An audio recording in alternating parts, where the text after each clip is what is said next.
в один момент все разбилось. Гранату, может, взорвали рядом? Это не гранат. Нет. Здесь именно пули. Видно, что отверстия идут, и от них пошло паутина. Вот.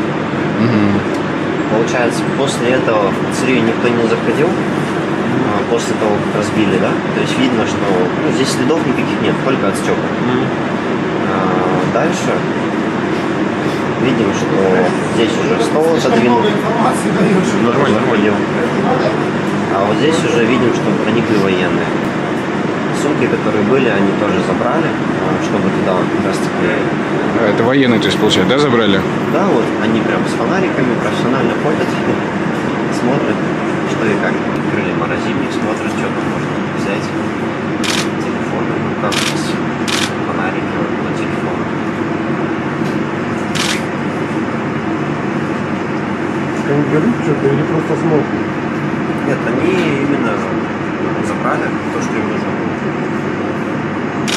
Все вытаскивали.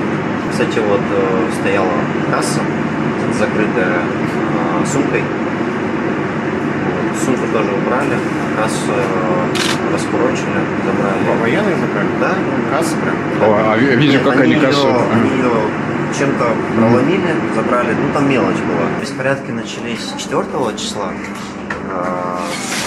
Вот, 4 числа последний день наша пиццерия работала. Получается, мы работаем допоздна. Получается, с 4 на 5 уже здесь на площади были беспорядки, взрывались гранаты. Дальше 7-8 нам не удалось сюда пройти, потому что были обстрелы.